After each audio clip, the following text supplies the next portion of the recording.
What's up, guys? Welcome back to The Question, where you have the questions and I have the answers. Today we're going to talk about my views of mental illness and mental health.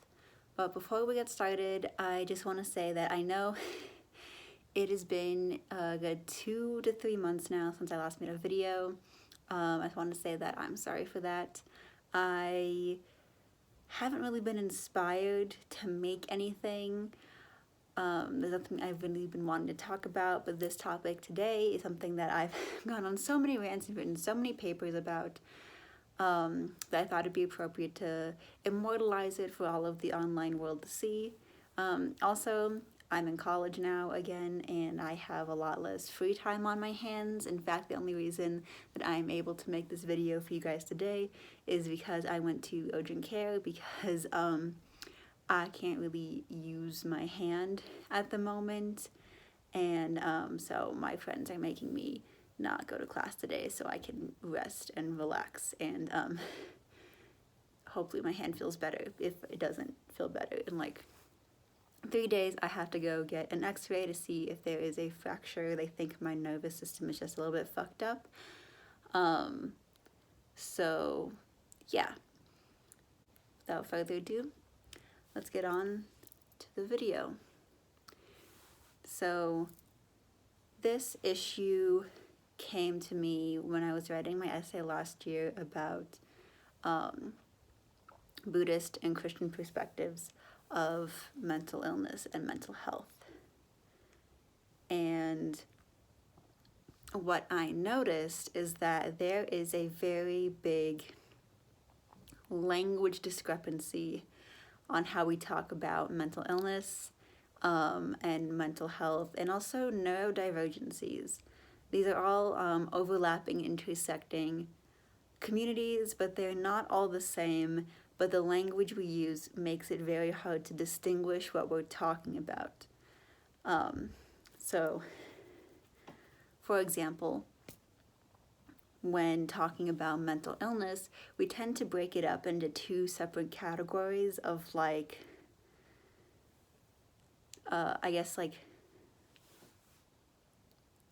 lesser illnesses and greater illnesses or more severe illnesses.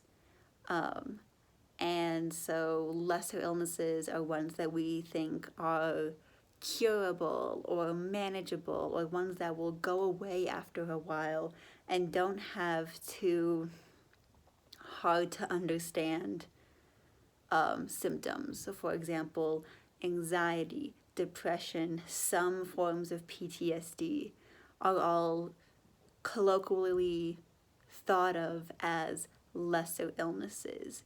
You know, you think of anxiety and you're like, oh, they get nervous sometimes, they get scared a little bit. Maybe they're an introvert. Or if someone has depression, it's like, oh, maybe they just get sad a little bit of the time. They need to go outside, or they just need friends.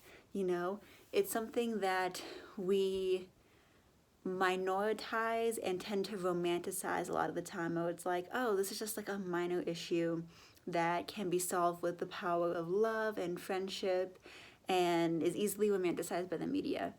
And then you have severe disorders, which are cited as like bipolar disorder, schizophrenia, sociopathy, psychosis, ones that are seen as incurable and maybe even more inhumane.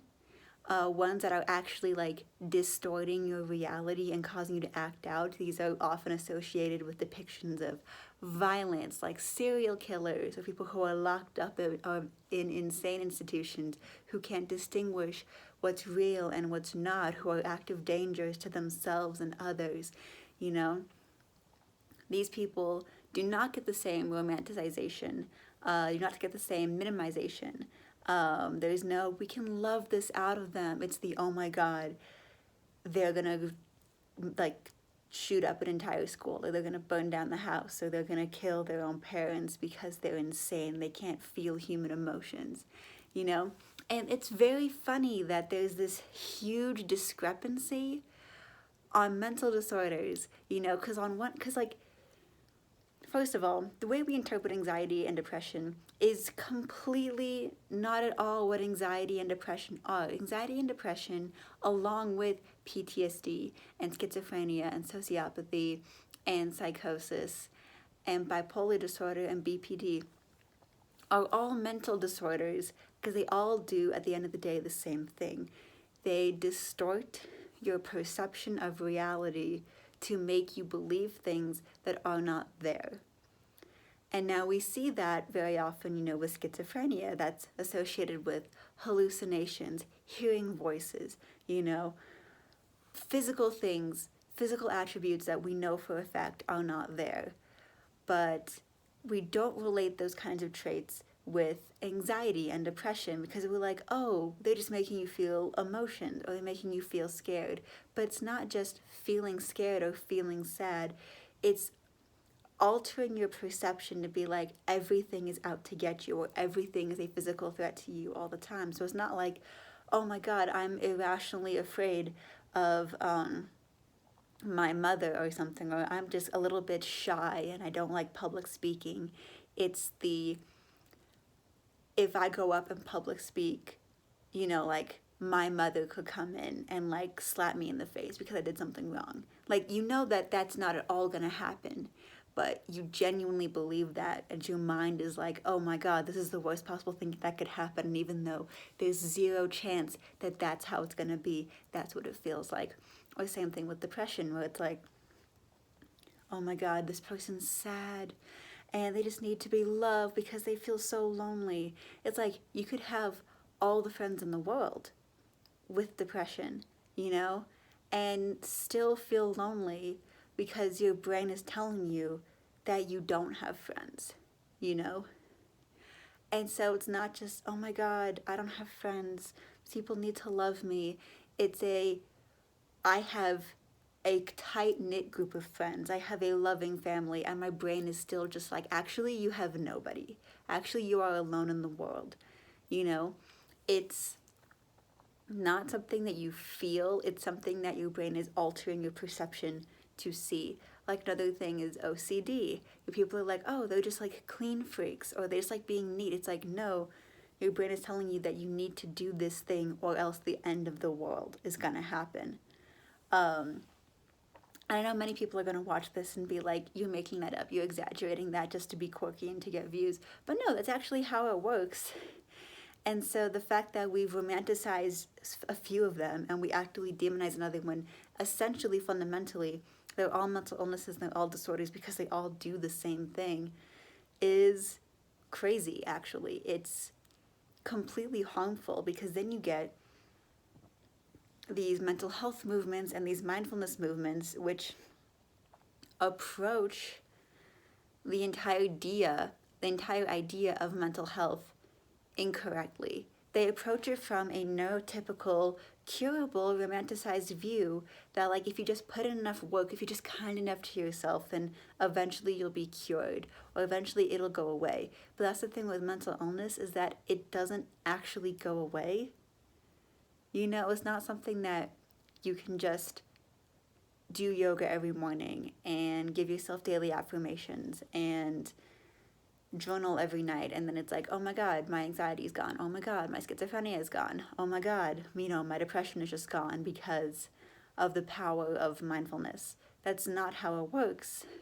And so while it is important to practice mindfulness, and it is important to be aware of your mental health and to take care of yourself, we cannot do so with the assumption that we are going to one day wake up and not have these disorders anymore. And I say that for people with mental disorders like myself, but also for people who know people with mental disorders. You can't just wake up one day assuming that because you're in your life or because they're doing certain things that they're just not going to have this anymore.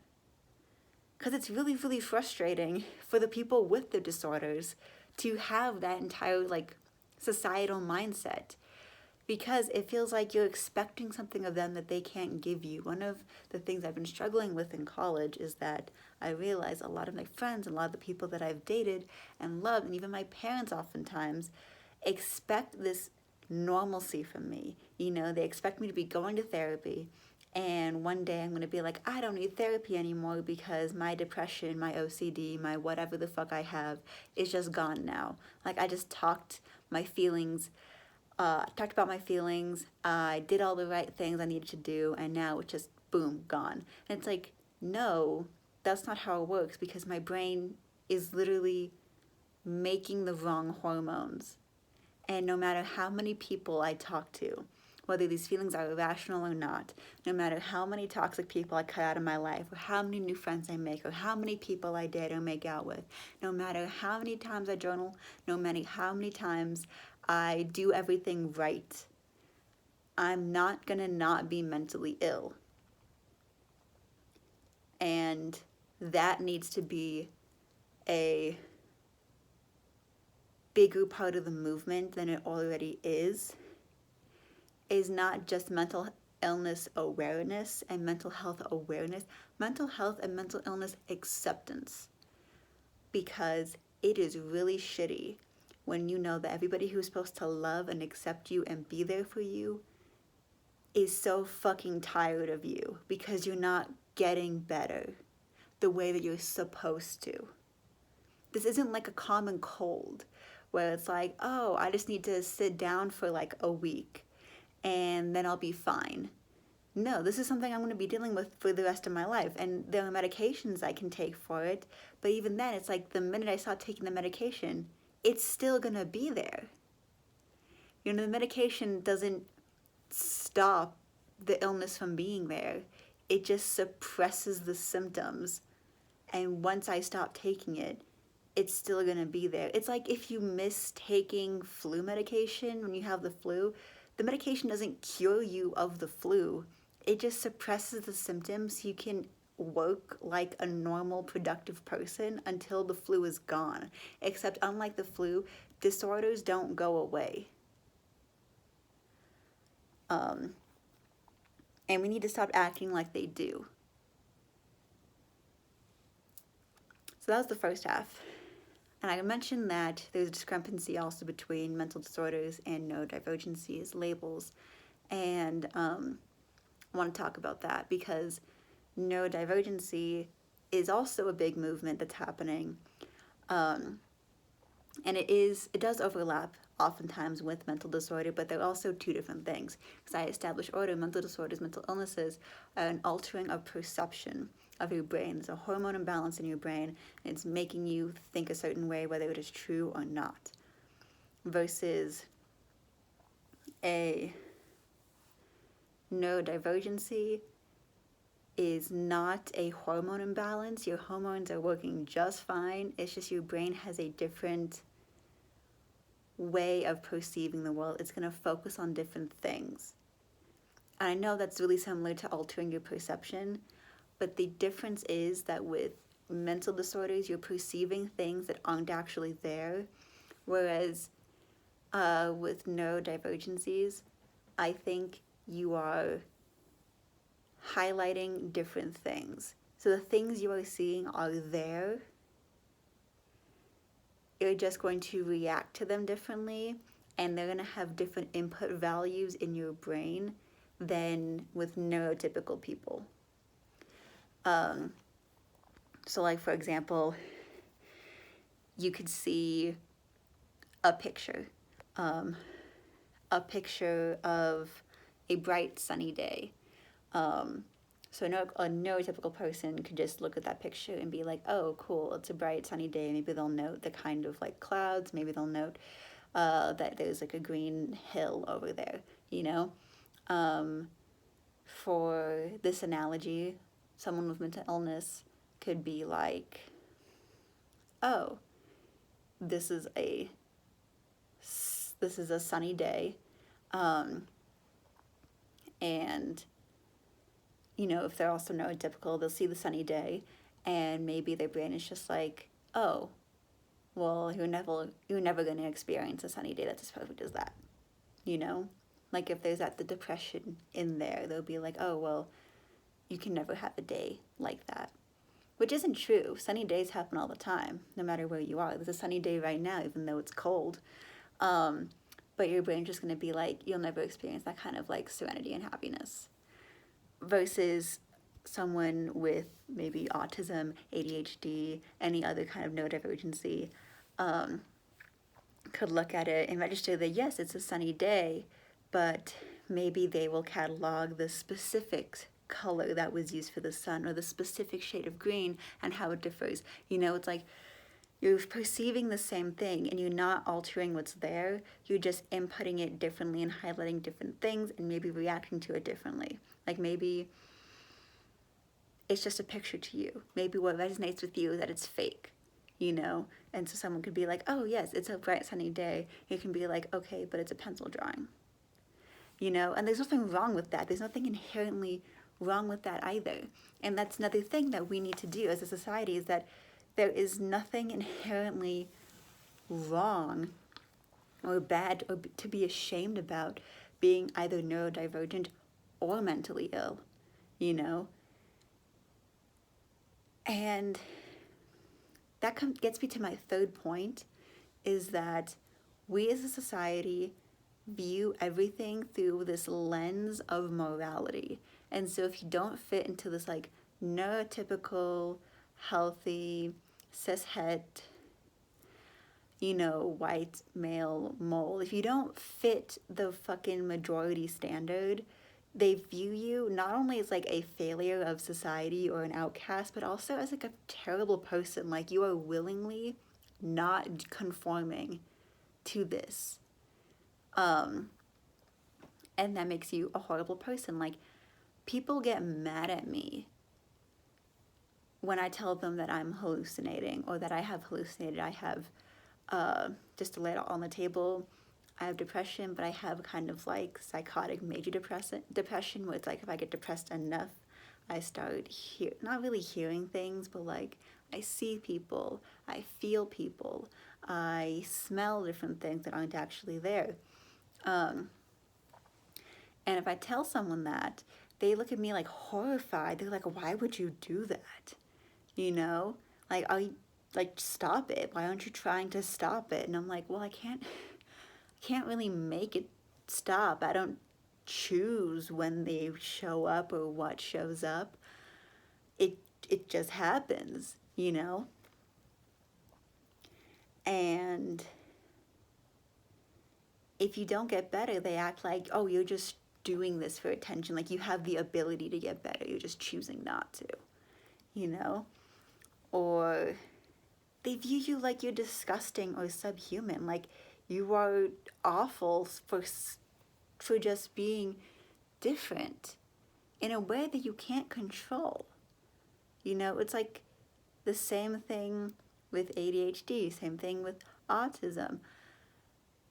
You can't just suddenly wake up and stop being those things. You know, and there's all those programs and all those medications, they're like, they'll make you function normally. And it's like, yeah, but that doesn't change the fact that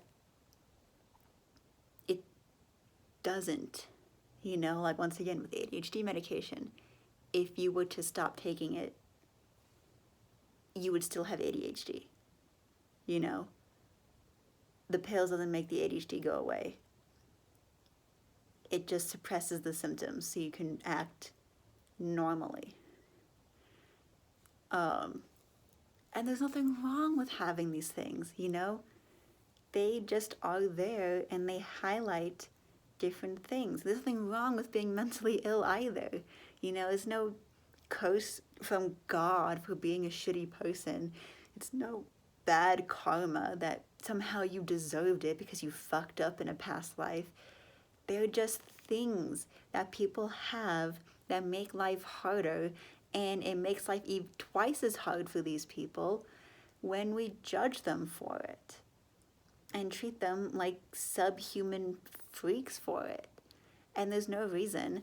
And the co-opting of these movements by largely neurotypical and non-mentally ill people who want to use these platforms as a way to cure them is just going to do more harm because it's spreading misinformation about how these things.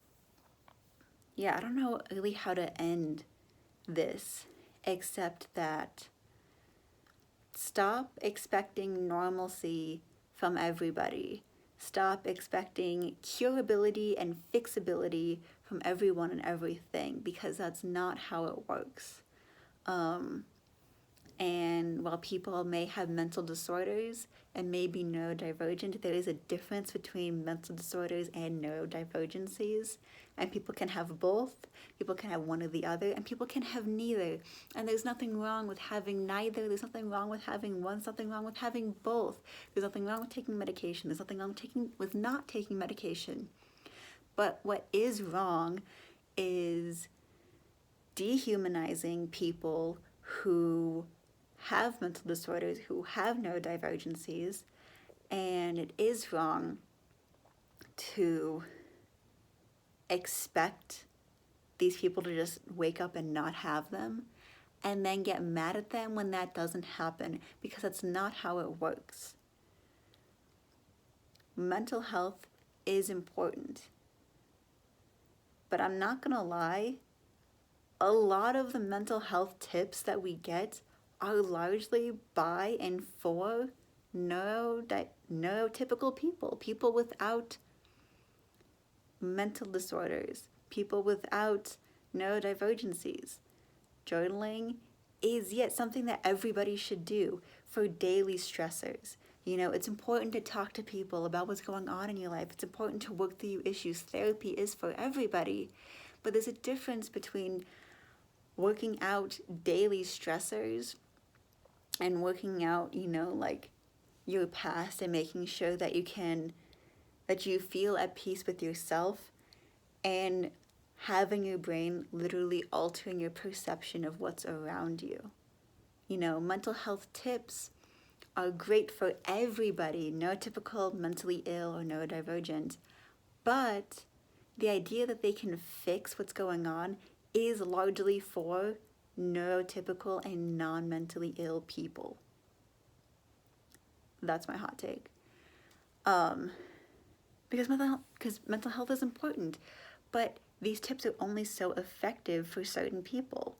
You know, doing yoga is a good way to calm your mind, and it is a good way to calm the minds of people with mental disorders. I'm not saying people with mental disorders shouldn't do them because they're not effective. No, they should, because we have daily stressors of life in addition to our mental illnesses, you know, and it's important to work it out. But those things are not going to cure us, and we should not be expecting them or have them expected to cure us, because there is no curing us. There's nothing wrong with it, you know? We just need to combat misinformation, because a lot of these mental illnesses don't make us dangerous to other people. They normally just make them dangerous to ourselves. And the media has really warped our perception of mental illnesses, and thinking that we're violent, crazy maniacs. And often that's not the case.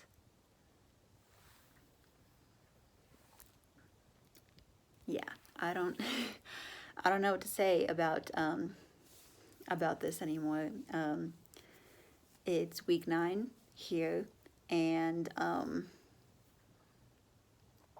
I'm almost to finals week, almost through fall quarter of sophomore year, and maybe if you guys ask politely, I'll do another what was college like video when I go back for winter break, and see how my answers have compared to last year, because this quarter was completely different from last year's quarter. Sophomore year is no joke, and life's hard, so stay safe, y'all. So long, and thanks for all the fish. Be excellent to each other, and party on, dudes.